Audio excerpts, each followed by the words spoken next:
A large number of Muslims, if this question was posed to them, they would give the wrong answer that goes against what the Quran established and what the Prophet brought, sallallahu alaihi wasallam. And they would say that Allah is everywhere. And what they mean by that, Allah is really everywhere, and not explaining it. Allah is here with us, and so forth and so on. And that's the wrong answer. In the Quran, there are 7 ayat, 7, showing that it's been repeated so many times. 7 ayat describing to us where Allah is, in the same way that He subhanahu wa ta'ala is mustawin ala al-arsh. He said in the Quran subhanahu wa ta'ala, Allahu alladhi khalaqa as-samawati wal-arda wa ma baynahuma fi 6 ayamin thumma istawa ala al-arsh.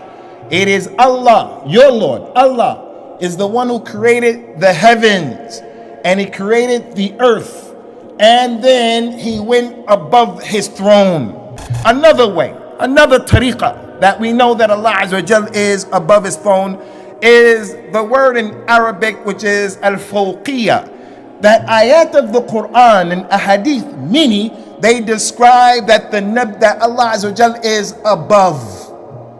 Ayat, He said about Himself, وَهُوَ الْقَاهِرُ فَوْقَ عِبَادِي. Allah is Al-Qahir, you're Abdul Qahir, I'm Abdul Qahir. From His names is, He is Al-Qahir, the one who is mighty.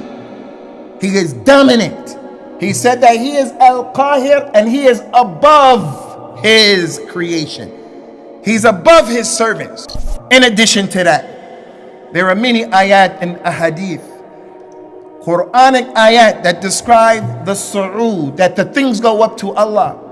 Our deeds, our actions, our dua, the malaika, Jibreel, they go up to Allah Azza wa Jal. All of those ayat that talk about the inzal and the tanzil and the nuzul, all of those ayats that talk about things coming down, they are points and indications that Allah is above.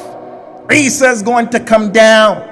Allah said in the Quran, Inna anzalnahu fi laylatul qadr. We revealed this book and sent it down in Laylatul Qadr. Although Allah Azza wa Jalla is above the 7 heavens and He's over His throne in a way that befits His majesty, He nonetheless is still with us.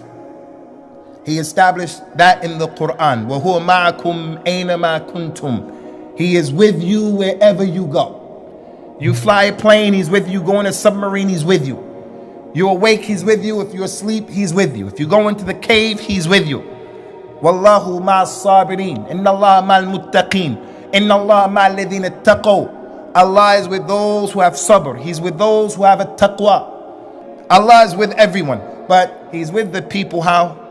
He's with the people in His ability to see from where He is.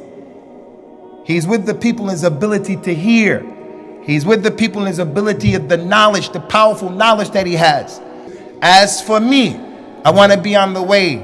I'm speaking of what you should say. I want to be on the way of the people of Al-Hadith, starting off with the companions of the Prophet sallallahu alaihi wasallam. He asked the little girl sallallahu alaihi wasallam, hey little girl, where is Allah? The little girl said, over the heavens. She had no philosophy, no philosophical approach. Who am I, little girl? She said, you're Rasulullah. He told the man, free this girl. She's a believer. She's a mu'mina. The one who knows that and understands that, that's part of the aqeedah of a person who has correct iman. Another thing, when you're in sajda and you're saying, Subhana Rabbi al-A'la, Subhana Rabbi al-A'la, you have your head on the ground.